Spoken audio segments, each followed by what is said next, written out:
निमंत्रण था दुर्योधन के घर का। किसके घर का था? दुर्योधन के। निमंत्रण दुर्योधन के घर का था। और पहुंच कहां गए? विदुर जी। और विदुर जी महाराज से विदुरानी, विदुर जी की पत्नी रोज पूछती थी, बड़ी धर्मात्मा थी, बड़ी पुण्यात्मा थी।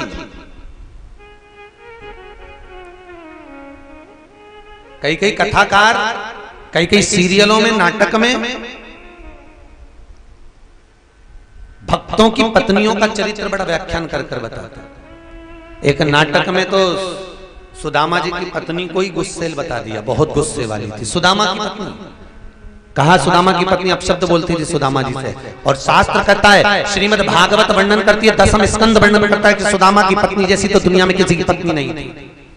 सुदामा की पत्नी जैसी कोई विद्वान नहीं थी, कोई ज्ञानवान नहीं थी, जो अपने पति से रोज कहती थी, जाओ द्वारका जाओ, जाओ द्वारकाधीश के दरवाजे पर जाओ।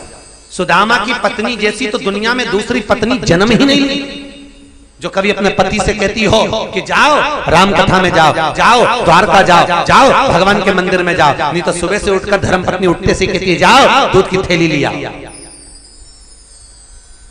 जाओ आधा किलो सब्जी लिया, थोड़ा आलू लिया, बाजार जा रहे हो तो आधा किलो आम लिया ना। सुबह से उठते से उसके मुंह पे बस एक ही शब्द आए, जाओ ये लिया, जाओ वो लिया। पर कभी धर्म पत्नी अपने पति से नहीं कहती कि सुनो तुम आधे घंटे मंदिर चले जाना, तुम उधर से आ रहे हो राम का दर्शन कर जाना, तुम उधर से आ रहे हो राम कथा में हो जाना, तुम उधर से आ रहे हो भगवान की भक्ति में डूब कर आना। कभी पत्नी नहीं कहती, बोलो नेटोर वालों, कभी धर्म पत्नी ने पति से कहा कि तुम मंदिर जाओ, तुम ऐसा करके आओ, तुम धर्म में जाओ, तुम राम कथा में जाओ। बस सुबह से उठकर बोलेगी जाओ दूध की थैली लिया, जाओ।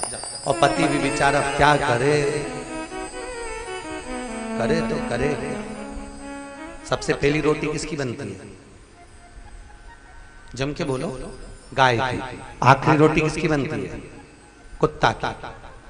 कई कई माताएं हमसे कहती हैं, महाराज जी मेरा बेटा इतना गुस्से वाला था, पर जब से बहू आई ने भींगी बिल्ली हो गया, कुछ समझ में नहीं आता ऐसा क्यों हो गया। अब माता जी को कौन समझाए कि सबसे पहली रोटी गौ माता की बनती है, सबसे पहली रोटी गाय की बनती है। और पति को दुकान जाना है, खेत जाना, खलियान जाना, ऑफिस जाना है, कहीं नौकरी के लिए जाना है, उसने अपनी पत्नी से कहा जल्दी रोटी बना। पत्नी ने सबसे पहली रोटी बनाई, पति जल्दी में था, पहली रोटी पति को खवाई और गाय के हिस्से की रोटी खवा दी। बेचारा गऊ जैसा हो गया रे, गऊ जैसा हो, न बोले न चाले, जैसा बोले वैसा कर ले, चलेगा। ये लिया भाव, ऐसा कर लो भाव, बोल नहीं सके क्योंकि गौ माता इतनी सीधी, बोले तो बोले कैसे। गाय किससे खा गया? आखिरी रोटी किसकी थी? कुत्ते की। रोटी पड़ गई कम, बहू सास देवरानी जेठानी सब जीमने बैठी, रोटी पड़ गई कम। इनने का डबल से कौन बनाया? आखिरी पड़ी थी कुत्ते की, इन्होंने बांट कर खा ली। दिन भर घर में भौंके कुत्ते जैसे, दिन भर भौंके, क्योंकि कुत्ते के हिस्से की खा गए। समझ में नहीं आता कि घर में शांति क्यों नहीं है। अब इनको कौन समझाए कि कुत्ते के हिस्से की रोज निपटा रहे। ये गाय की रोटी गाय को दे दे, कुत्ता की रोटी कुत्ता को दे दे, तो घर में से क्लेश मिट जाए, समाप्त हो जाए। महाराज बड़ा तो महाराज कई लोग कहते हैं सुदामा की पत्नी बुरी थी, कोई कहता है विदुरानी बहुत तेज थी। नहीं, विदुरानी सरल थी, बहुत सहज, बड़ी सरल, बड़ी सहजता थी विदुरानी की। महाराज विदुर जी महाराज से पूछती थी, कृष्ण कब आएंगे? गोपाला का दर्शन कब होगा? हमारा कन्हैया कब आएगा? विदुर जी कहते थे रोज इंतजार कर, आएगा, बाट जो आएगा। गए। आज दुर्योधन के मेवा त्याग कर 56 भोग बनाए थे, ढेर सारे पकवान, उसको छोड़कर आज मेरा ठाकुर विदुर जी के घर जाकर दस्तक दिया, आवाज आ जाए। विदुर जी नहीं थे, विदुरायन थे। और विदुर जी कहते थे भगवान आएगा, तो विदुरायन ने एक नई पलंग बनवा के रखी थी। नई पलंग, पलंग देखी, लकड़ी की चारों तरफ पाटी होती है, उसमें बीच में निवाण लगी होती है, रस्सी। तो आजकल तो निवाण होने लगी, पहले रस्सी डलती थी, जिसको लोग खटिया कहते हैं, पलंग कहते हैं, रस्सी। और विदुरानी ने रेशम की रस्सी की पलंग बनवाई थी। और नई पलंग बनवा के साइड में खड़ी रखी थी कि भगवान को बिठाऊंगी, और किसी को नहीं। 2 बार विदुर जी ने बिछाई, विदुरानी ने उठा दी, नहीं तुम नहीं बैठोगे, भगवान बैठेंगे। वापिस खड़ी खड़ी भगवान आए, काका काका। काका तो अंदर थे नहीं, काकी बाहर निकल कर आ गई। काकी से कहा, काकी हम कन्हैया भूख लगी है। अरे आओ ना, बैठो, जल्दी बैठो। पलंग लगाना थी नई, लगा दी पुरानी।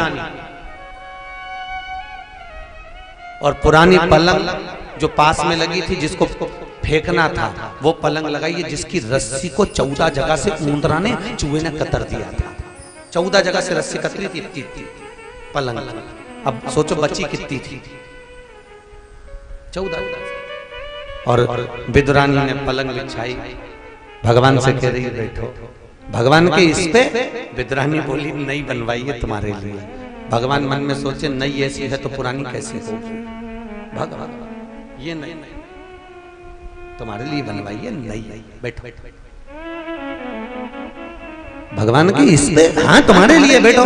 भगवान ने सोचा इतना भाव से कह रही है, तो जो लकड़ी की पाटी थी ना चारों तरफ लकड़ी, उस पे बैठ, उस पे बैठ, उस पे बैठ। और भगवान जब पाटी पर बैठे, भगवान जब पाटी पर बैठे तो विदुरानी बोल रही है, ऐसे क्यों बैठे हो, हमारी पलंग पसंद नहीं आई क्या? खसको अंदर, खसको। और जो भगवान थोड़े से भाव से खसके, ऐसे खसके, सारी 14 जगह से जो रस्सी कतरी थी सब टूट गई, और भगवान अंदर धस, पांव उधर, ठाकुर उधर। अब विदुरानी पूछ रही कैसी लगी? भगवान के जैसे 100 किलो के कपास पे बैठा है, आनंद आ रहा। अब उनको क्या मालूम कि बीच में लटका, अब उनको क्या पता। देखा, मैं पहले ही बोल रही थी आपको कि आराम से बैठो। कब से बोला मैंने क्या आराम से बैठो। अब मैं तुम्हारे लिए कुछ खाने का लाती हूँ, इतने में भगवान बोले, रहने दे, मेरा तो पेट भरा है। क्योंकि भगवान को लगा बिठाया ऐसी तो खिलाएगी क्या। मालूम पड़े भाटा उठा लाई बाजार पे से, रोड पे से पत्थर उठा के खवा दे, इसका क्या ठिकाना। और क्या तुम तो खाओ, लड्डू है, इसका क्या ठिकाना। भगवान के में तो पेट भरा, नहीं नहीं मैं लेकर आती। अंदर गई, ऐसे कैसे जाओगे? केले उठा कर लाई 2 दर्जन, 24 केले लेकर आई, भगवान के सामने बैठ गए। क्या कह रही है? सब तुम्हें खाना है। भगवान प्रसन्न हो गए, चलो अच्छा हुआ केले ही लाई। अच्छा, सब तुम्हें खाना है, सब तुम्हारे लिए लेकर आए। और ये तो मैं लाई वो वाले हैं, और विदुर जी लेकर आए 2 दर्जन, वो भी तुम्हें खाना है। अच्छा, भगवान बोले ला। अब विदुरानी केला दे रही है, ऐसे कैसे दो? और विदुरानी ने केले को छीला। भगवान ने कहा कितनी समझदार है, देखो केला छील के जो अंदर की गिरी थी उसको तो फेंक दिया, छिलका भगवान को दे रही। भगवान ने कहा ये क्या है? विदुरानी बोल रही केला। तो भगवान बोले जो नीचे फेंका वो क्या है? तो क्या छिलका, वो छिलका जो नीचे फेंका वो छिलका है, जो दे रही हूं वो केला। भगवान बोले तुम्हारे यहाँ ऐसे ही खाते हैं? तो विदुरानी बोली कि तुम्हारे द्वारका में क्या अलग तरह से खाते हैं? छिलका छिलका खा ले।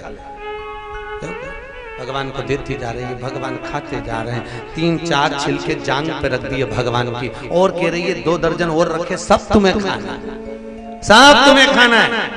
तो भगवान ने बात ही बात में पूछ लिया, सब हम खा जाएंगे तो तुम दोनों क्या खाओगे? विदुरानी बोली जो नीचे पड़ा है वो हम खा लेंगे, नीचे पड़ा वो हम। भाव निर्मल था महाराज, और निर्मल मन सो मोहि पावा, मोहि छल छिद्र कपट न भावा। मुझे मन अगर शुद्ध है, भाव अगर निर्मल है, तो परमात्मा को मिलने में देरी नहीं लगती, परमात्मा तुरंत मिल जाता है। केवल आपके भाव की शुद्धता का भाव होना चाहिए, केवल निर्मल स्वभाव होना चाहिए।